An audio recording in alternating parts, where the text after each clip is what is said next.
हैं निशा भगत के द्वारा जयराम महतो जी को कॉल किया जा रहा है। जोहार माननीय विधायक जी, तो आपसे आग्रह करने के लिए मैं फोन की हूं और आप मीडिया में भी ये लाइव चल रहा है, तो आपसे आग्रह करना चाहती हूँ। दोस्तों बहुत बड़ी वीडियो क्लिप मेरे हाथ लग गई है। जी हां दोस्तों, निशा भगत जी का पूरा पर्दाफाश होने जा रहा है। जो निशा भगत जी आज टाइगर जयराम महतो और जेएलके पार्टी पर लगातार उल्टा सीधा बयान दे रही हैं, लगातार जो है उल्टा सीधा बोल रही हैं, आज उनको इस वीडियो में जवाब मिलने वाला है।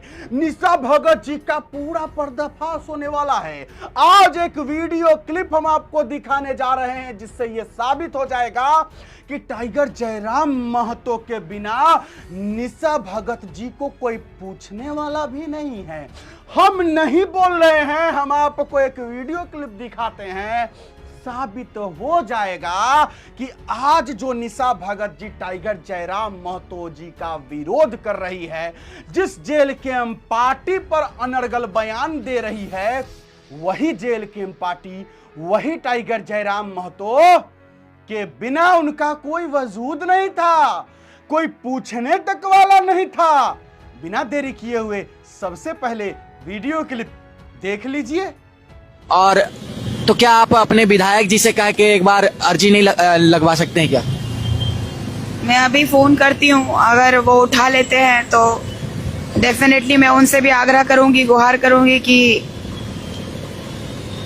जो दहाड़ रहे हैं पूरे झारखंड में, तो कम से कम मेरी बात सुने, एक आदिवासी बेटी के बात सुने, बात सुने। देख सकते हैं निशा भगत के द्वारा जयराम महतो जी को कॉल किया जा रहा है। जोहार माननीय विधायक जी, लगातार 11 तारीख से मैं अपने रूढ़िवादी परंपरा को बचाने के लिए पैदल मार्च कर रही हूँ और ऐसे मैं रांची पहुँच गई हूँ, लेकिन माननीय महोदय के पास हमारे लिए समय नहीं है, तो आपसे आग्रह करने के लिए मैं फोन की हूँ और आप मीडिया में भी ये लाइव चल रहा है, तो आपसे आग्रह करना चाहती हूँ मैं कि आप एक बार महोदय से विनम्र विनती कर दीजिए कि आदिवासियों की बात सुनी जाए। राज्यपाल महोदय, ठीक है, महामहिम से समय भी दिला देते हैं और हम अपना बाकी जो भी साथी हैं सबको आह्वान भी करते हैं कि आपके कार्यक्रम में सम्मिलित होकर आपको समर्थन करें। जी विधायक जी, क्योंकि लगातार मैं बारिश में नीचे में बैठी हुई हूँ और सुबह से शाम तक अभी सोचा था कि जब तक हमसे मिल नहीं लेंगे तब तक मैं कुछ अन्न ग्रहण नहीं करूंगी, और वैसी प्रतीत हो रही है मुझे कि इस बारिश में अभी कहाँ? मैं राजभवन के बाहर बैठी हूँ बारिश में भीगते हुए। राजभवन के बाहर हैं? जी जी जी माननीय विधायक जी। ठीक, हम तुरंत आपको कॉल बैक कर रहे हैं। जी जी विधायक जी, धन्यवाद। अब मैं कुछ नहीं बोलूंगा क्योंकि इसके बाद बोलने के लिए आप लोग जो मौजूद हैं। निशा भगत जी राजभवन के बाहर पहुंची थी अपने मांगों को लेकर महामहिम से मुलाकात करने के लिए, लेकिन उनको कोई पूछने तक वाला नहीं था और उन्होंने टाइगर जयराम महतो को फोन किया। मैं क्या कहूं, आपने वीडियो क्लिप में तो देख ही लिया ना भैया।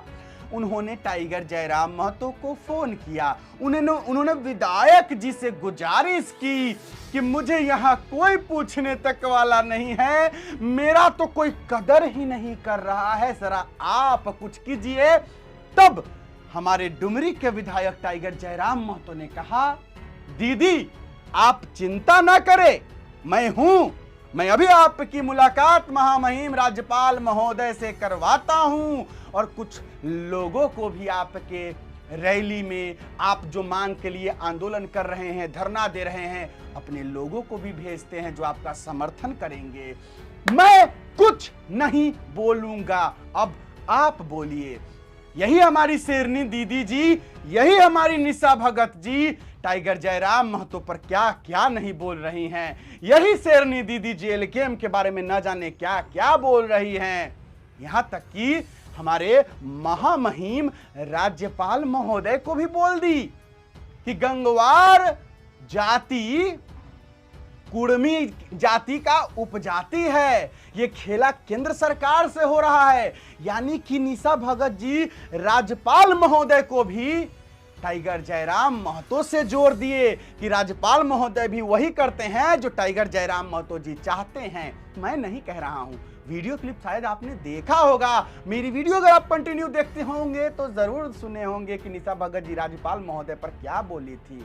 अब इस वीडियो क्लिप के बारे में आप क्या कहते हैं कमेंट में बताइए। क्या निशा भगत जी बोली ना खुद, बारिश में भीगते हुए वो राजभवन के बाहर बैठी हुई थी, कोई पूछने वाला नहीं, कोई समर्थन में नहीं। तब जाके उन्होंने हमारे डुमरी के विधायक टाइगर जयराम महतो जी को फोन किया और उसके बाद क्या कुछ हुआ वो तो आप देख ही लिए। अब आप कमेंट बॉक्स में लिख दीजिएगा। आइए दूसरे मुद्दे पर बात करते हैं। देर रात कल टाइगर जयराम महतो जी बैरमो थाना पहुंचे। बैरमो थाना पहुंच करके क्या कुछ हुआ है पहले सुना देते हैं, सुन लीजिए ना, उसके बाद फिर चर्चा करते हैं इस विषय पर भी। मकसद था बैरमो थाना आने का? सबसे पहले तो सामने से बहुत ही हमारे भजन कीर्तन की आवाज़ आ रही है। दुर्गा पूजा का अवसर है तो सभी को, आप सबों को, थाना के तमाम स्टाफ को दुर्गा पूजा की बहुत शुभकामनाएं हमारी तरफ से। देखिए मामला था, कुछ मसला हुआ था, कुछ नारे ऐसा था जो माने आपत्तिजनक था। तो हमने आसपास जो एसआई महोदय हैं उनसे कहा कि आप नियमतः कार्रवाई करिए अगर दोषी हैं। और चूँकि समूह में बहुत सारे लोग आए हुए थे और उनमें कुछ आपत्तिजनक बातचीत हुई है, उस पर अगर छोटी मोटी जो भी कार्रवाई होती है तो सब पे हो, ना कि चुन के ना हो। जो हमें शिकायत ऐसी मिली कि पार्टिकुलर लोगों को छोड़ दिया गया है और पार्टिकुलर लोगों को नामजद किया गया है, तो ये दुर्भाग्यपूर्ण है। जैसे हमारे परवेज राजू जी हैं, ये थे भी नहीं, दूर दूर तक इनका उस दिन उपस्थिति से कोई नाता भी नहीं है। तो मैंने उनसे वही कहा है कि आप भी इंसान हैं, भूल इंसान से ही होती है, लेकिन उसे सुधारने के लिए आपके पास समय है तो उस पर सुधार किया जाए। अभी आपका आंदोलन चला, उसको लेकर के उच्च स्तरीय वार्ता के लिए बातचीत हुआ है, तो उस पर क्या तैयारी है आप लोग? देखिए तैयारी तो समाज के लोग हैं, मैंने तो सिर्फ उस आंदोलन को समर्थन दिया था। आप भी जानते हैं कि मेरी आयु से 2 गुना आंदोलन है ये सामाजिक आंदोलन। ये जब से भारत देश आज़ाद हुआ, गणतंत्र की स्थापना हुई, तब से लगातार समय समय पर हमारे लोग अपनी आवाज़ को बुलंद करते आए हैं कि हमारे साथ इतिहास के कालखंड में गलत हुआ है, हमें साजिश के तहत सूची से हटा दिया गया है। और उसका उदाहरण तो आप भी जानते हैं पत्रकार बंधुओं, बैरमो जहाँ खड़े हैं यहाँ भी कितनी सारी ज़मीनें कुड़मी होती थी, बीटीपीएस हो, सीटीपीएस हो, लेकिन कितना इजीली ज़मीनों का अधिग्रहण कर लिया गया। तो वही कारण था सूची से हटाने का। बात ऐसा है विधायक जी कि निशा भगत जो आपकी की पार्टी की थी और लगातार अभी आपका विरोध कर रही है, रामगढ़ में भी आप जैसे कल सोशल मीडिया पर भी देख पा रहे हो। देखिए एक बात कहिए, विरोध करना ना करना अलग बात है। आप लोग पत्रकार एकेडमिक लोग होते हैं, इंटेलेक्चुअल लोग ही पत्रकारिता करते हैं, पढ़े लिखे लोग होते हैं। ईमानदारी से बोलिए क्या ये विरोध का स्तर सही था? विरोध कुर्मी समाज अपनी मांग को लेकर लाखों की संख्या में वो भी थे, झारखंड के 50 रेलवे स्टेशन में थे, लेकिन उनका शब्द क्या किसी पार्टिकुलर नेता, पार्टिकुलर समाज के प्रति कोई हिंसात्मक, नफरत भरा, विद्वेष भरा था? आपने भी देखा। चलिए कुछ देर के लिए भूल जाते हैं और आप लोग भी अंतर्मन से उसका आकलन करिए। कल जो विरोध प्रदर्शन हुआ क्या लोकतांत्रिक दृष्टिकोण से किसी तरह से सही था? उनको आपत्ति है, नाराजगी है, वो भी तरीके से अपनी बातों को रखते हैं, तथ्यों के साथ रखते हैं। मैं बार बार कह रहा हूँ, भारत एक संवैधानिक देश है। इस देश में वन्य जीवों को सुरक्षा का अधिकार प्राप्त है। आर्टिकल 48 के अनुसार भारत का संविधान अनुच्छेद 48 वन्य जीवों को सुरक्षा देता है। तो हम तो इंसान हैं, मनुष्य हैं और हाथ से फिर जाने वाले मनुष्य हैं। तो हम अपने हक की मांग कर रहे हैं और वो हक मांग रहे हैं जो हम कभी थे सम्मिलित। ऐसा नहीं कि हम कुछ नया मांग रहे हैं। तो देना या ना देना भारत के संविधान का है, उन तथ्यों का है, उन समितियों का है जो समितियाँ तय करती हैं मापदंड को।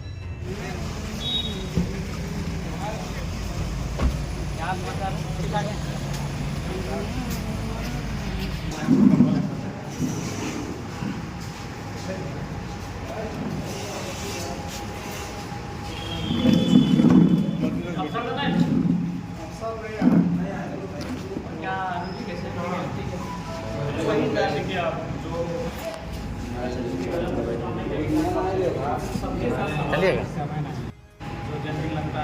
सब ऐसा ना लगे कि भाई हमारे साथ पक्षपाती हुआ, उसको ऐसा ना लगे कि हमारा यहाँ पहुँच नहीं था या फिर हमारा पॉलिटिकल। तो ये तो है भैया कि गलत एफआईआर दर्ज करा करके कई निर्दोष लोगों को फंसाने का प्रयास किया जाता है।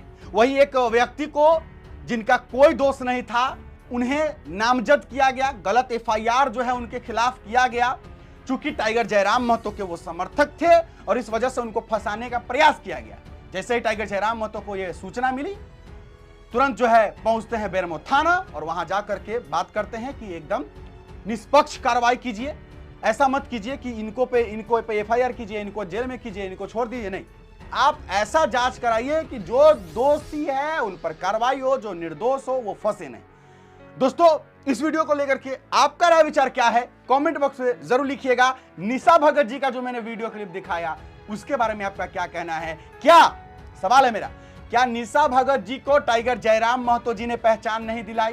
क्या निशा भगत जी को जेएलकेएम ने पहचान नहीं दिलाई? क्या निशा भगत जी को टाइगर जयराम महतो के अलावा कोई पूछने तक वाला था? जेएलकेएम पार्टी के अलावा उनका कोई वजूद भी था? पहले कमेंट बॉक्स में आप लोग बताइएगा आप क्या सोचते हैं। फिलहाल अभी के लिए इतना ही है, इजाजत दीजिए। मुझे मेरा नाम बिट्टू सिंह, आप इस वीडियो को मिस्टर बिट्टू सिंह पर देख रहे होंगे। जोहार, जय हिंद।